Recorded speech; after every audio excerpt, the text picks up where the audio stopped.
Welcome back, Stalkers. Today we have a lot to talk about because first off, Stalker 2 has received a new patch 1.5.1, which is supposed to be a hotfix for the bigger patch, which is 1.5, that has released a few weeks back. And in the second news, we also received an update from GSC saying that the PlayStation 5 version of Stalker 2, including the PlayStation 5 Pro, is going to be available later this year. To be honest, these are not huge news because we knew all the way back that the actual exclusive deal with the Xbox is not going to be a full one, meaning that it's going to be a timed exclusive, and after that time exclusivity runs out, that they will be releasing the game on PlayStation 5 as well. So by the end of the year we should be getting, if there are no further delays, we should be getting the PlayStation 5 version of the game. Alongside it, GSC has also released a kind of a cool trailer for the announcement, so you can actually see it in the background, and as always you have the link to it down below in the description. Now the second and more important part of this video is about the patch 1.5.1. Now do keep in mind, I've been testing this update since yesterday, and there isn't too much to test out because they were sort of just fixing some of the mistakes from the previous update. And when I go through the actual list now, keep in mind there are some spoilers for the story, not big ones, but you have been warned in case you don't want to be spoiled. But as always, if you want the full patch list, it's going to be available down below in the description. So this is what they said: hello Stalkers, we are fixing the zone once again and we are ready to share what we've been working on in patch 1.5.1.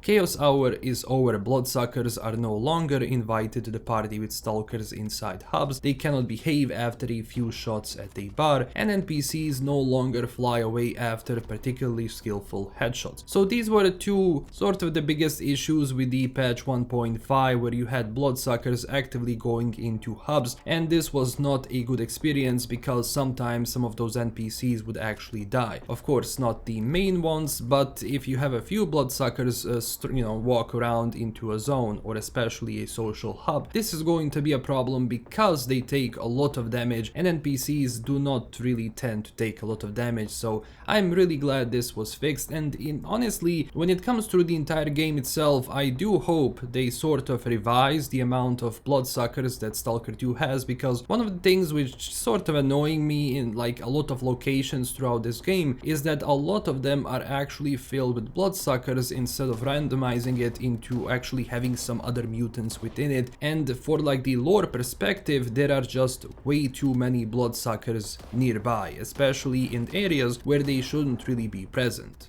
And the second biggest one was about, people flying away, which I showed you in my previous video, where if you started shooting some NPCs, the problem is you shoot them with a pistol, whatever, and they fly away. And it felt like your pistol was dealing like thousands and thousands of damage. It had a really, really good stopping power, to be honest. But in any case, this problem is now resolved. But when it comes to other fixes, this is what they have addressed. So first off, they fixed an issue when some NPCs didn't go into shelter in offline mode during a mission. They fixed an issue when interacting hints could disappear after save and load. And they fixed an issue when NPCs could get stuck walking into one place. To be honest, when it comes to this third thing, I did actually see some NPCs, even with this update, they were just sort of like standing in one place and they were being sort of glitched out between some objects onto the ground, so hopefully that's also going to be addressed later on. They fixed an issue where two bandits at the Varan's camp attacked player without any reason during the King of the Hill mission, so that was fixed if you were experiencing that. They also fixed an issue when player was able to leave the X-17 lab via elevator without any way to return during the Visions of Truth mission, so this was another problem with the game actively, blocking progress of some players. They fixed an issue when NPCs could get misplaced after picking it up for the second time. They adjusted position of money and weight indicator icon in the player inventory, as you can see, and they fixed an issue when Faust could freeze during his boss fight after his emitter was destroyed during the special attack ability. To be honest, this whole fight with Faust can be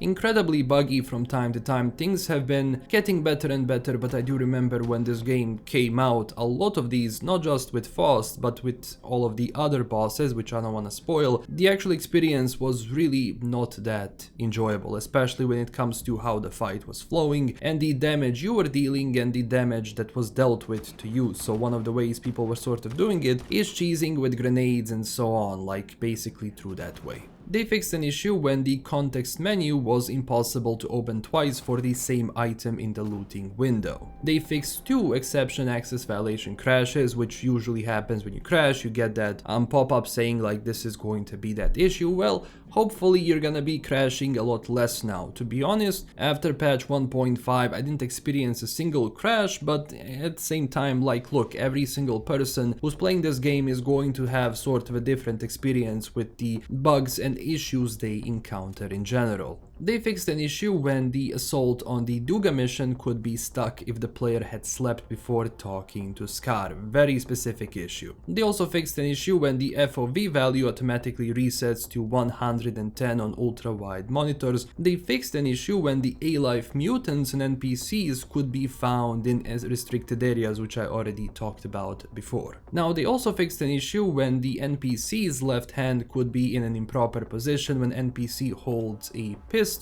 sort of more of an immersion fix in general. They fixed an issue when NPCs could get stuck in each other during patrolling. I'm gonna be honest, this issue is still happening. Now, they fixed an issue when the Windows scale option affected the game in the full screen borderless and Windows mode, so double check that. And they fixed an issue when Sherba could have not have a dialogue option to receive colors during the In the Name of Science mission. Also, when it comes to the Zone Kit, the new mod SDK update will support content base from patch 1.5.1, so please update to get the latest content changes and reduce changes to game instability for your modifications. Now, of course, as they said here, if you are using mods, keep in mind that every single time they release an update, there is going to be a chance that some of those mods are going to become incompatible until, you know, the mod author updates them. So if you are experiencing any issues and you were using mods, just make sure to disable them and troubleshoot if the game is working properly without them before you start remodding again. I mean, look, overall patch 1.5 was a cool update for the game. It brought a lot of good things in it, like for example new weapons and most importantly mutant loot, which has been a highly requested thing for the game ever since it launched. Now, on the other side, we do have some of the first new mods arriving using this new mod SDK, so keep in mind that in general, as we are getting, you know, more and, you know, better modding tools, which is going to be releasing in phases, so this is just phase 1, we should be getting more and more of those mods. Especially now when some of those mods are also available on consoles, it's going to be really nice to see how this is going to evolve over time. And, you know, a lot of people were saying like, we want Anomaly, we want that stuff. Well, to be honest, stuff like Anomaly and those sort of mod packs in general are going to take a lot of time for them to be made, because they are a culmination and collection of many mods which have been developed for previous Stalker games for ages, and especially and directly for the Anomaly standalone version. So these things are definitely going to take some time, but as they're rolling out more updates for their modding tools and as people, you know, start modding through it, you should be getting more and more of those mods to sort of adapt the game in the way you want to play the game. Now, I did start playing around with different mods and I'm working on my own collection for Stalker 2, but the thing is, a lot of the mods which I want to see in the game or stuff that I would love to, you know, introduce into that collection is still far away from releasing, so that thing is going to have to wait. But look, for the time being, let me know down below in the comments if you're having some new issues appear after patch 1.5.1, or maybe some of the issues from the previous patch which haven't been addressed yet. So just let me know down below in the comments, what do you think about all of this, and are you actually returning to the game now that more patches are, you know, rolling out, or maybe you are waiting for like version 2.0 or all of the previous patches or updates to come out. If you're actually aiming for that, I would wait until the end of the year once this roadmap is finished and once they actually announce more for the future itself. But for the time being, we shall see what's gonna be happening with this game. Developers have been working on it, but I still believe that if you want a full experience, you should be waiting a bit longer to play it. So that's everything for today. Thank you so much for watching. If you enjoyed this video, don't forget to smash that like and subscribe button for more. And also, as I said, as more patches roll out, as things update for this game, I will keep you informed, so definitely subscribe to be, you know, in tune with everything Stalker 2 and what is happening with this title. As always, don't forget to check us out on Twitter and Discord, and huge thanks to my current Patreon supporters. This is LKM signing out, and I will see you very soon with a new video. Bye bye.